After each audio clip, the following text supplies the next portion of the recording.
Hi, I'm Rob from B&H, and today we're going to take a look at the Yeti Pro USB and XLR microphone from Blue. The original Yeti USB mic has been extremely well received, and this new Pro version keeps the best features from that earlier model while adding an XLR output and offering resolution rates up to 24-bit, 192 kHz for outstanding audio fidelity. This is such a terrific mic for podcasting applications that we're going to record the audio for today's podcast using it. Let's get right to a new feature on the Yeti Pro that a lot of audio professionals are going to appreciate, the XLR output. Where the original Yeti only allowed you to output audio directly to a computer via its USB port, the Yeti Pro's additional XLR output means that you can use it with traditional analog equipment. So if you've been wanting to plug your Yeti into a mixing board or your favorite outboard mic preamp, now with the Yeti Pro, you can. But keep in mind that because this is a condenser microphone, if you're using the mic in analog mode, you'll need a mixer or mic pre that supplies 48 volts phantom power. When you're using the USB output, power is supplied through the USB bus. Now, if you're wondering whether you can use the USB and the XLR outputs at the same time, the answer is no. It's one or the other. A glance at the XLR output on the bottom of the mic shows us a 5-pin connection rather than the usual 3-pin XLR you might be expecting. This is because the Yeti Pro has one setting capable of stereo recording, and a 3-pin XLR won't support a stereo signal. Blue have included their own 5-pin cable, which splits into two 3-pin cables for left and right output to two mic preamps or a single 2-channel preamp. If you're only using the Yeti Pro to record mono signals, Blue recommends plugging the white XLR into your analog gear, although the same signal shows up on the red cable as well. The other major upgrade this Pro model offers over the original Yeti is the vastly higher audio resolution rates available. As I mentioned earlier, the Yeti Pro's improved converter offers resolutions up to 24-bit, 192 kHz, significantly higher than even CD quality audio. Keep in mind, of course, that one trade-off for these improved rates is that the audio files you record will be increasingly larger as your sampling rates increase, especially when you make stereo recordings. 24-bit recording gives you a larger dynamic range, which makes the microphone more accurate with quieter sounds. But another trade-off this can potentially introduce is more unwanted background noise in your recordings. Now, that being said, I'd recommend recording at a 24-bit rate for the improved quality and doing whatever you can to isolate the mic from those unwanted ambient sounds. In terms of compatibility, the Yeti Pro works with both Vista and Windows 7, while Mac users will need to be running OS X.6.4.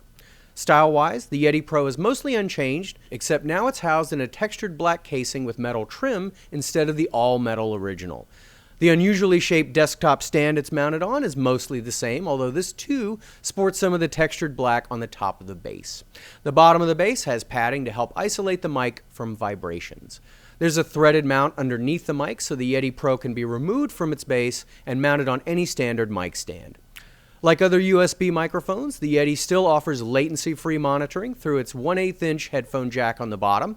This allows you to route the output of your DAW and the signal from the mic to your headphones, so you can record without the annoying lag you would normally hear monitoring from the computer's headphone output. Plus, the Yeti Pro's headphone output sounded a lot better than the MacBook Pro's, so you might even end up monitoring through the mic even after you finished recording. The volume knob for the headphones turns infinitely now, and it's a bit more solidly built than it was on the original. The mic mute button is still easy to get to right on the front, and the back still sports two knobs, one for microphone gain and the other giving you 4 different polar patterns to choose from. The selectable polar patterns in the original Yeti was a terrific feature, so it's good to see that the Yeti Pro keeps the same flexible 3-capsule design. This means that by choosing a specific polar pattern, you tell the mic which direction you want it to hear incoming sounds from. The cardioid pattern picks up sound primarily from the front of the mic, the side with the blue logo on it. This is usually ideal for a single vocalist or instrument recording. The figure 8 pattern will pick up sound from in front of and in the back of the microphone for duets and interviews, while the Omni mode picks up sound from all sides of the mic at once, good for conference or roundtable discussion. Finally, in addition to these mono recording modes, the Yeti Pro offers the stereo record mode I mentioned earlier. This records sound from in front of the mic and from the sides to give you a stereo depth of field. The higher audio resolution rates available means the Yeti Pro is capable of capturing an even better stereo image than the original Yeti.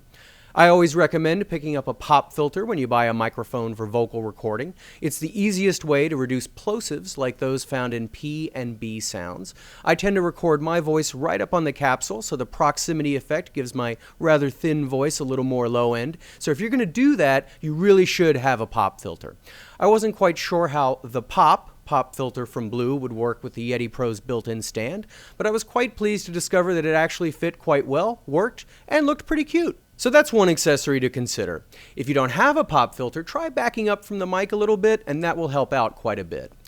So that just about does it for the Yeti Pro. I was so pleased with the sound of this mic that we tracked the audio for this podcast in GarageBand using it, but only at 24-bit 44.1 kilohertz, so it's actually capable of even better audio fidelity.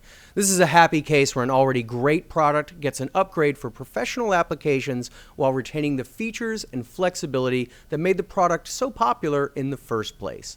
The 24-bit resolution and 192 kilohertz sampling rate means the Yeti Pro is an excellent choice for high-fidelity USB recording, while the XLR output means the mic is compatible with the world of analog gear. For more information about the Blue Yeti Pro USB and XLR microphone, or any of our other microphones and mic accessories, please visit us online, give us a call, or stop by our New York City Superstore. Thanks for watching.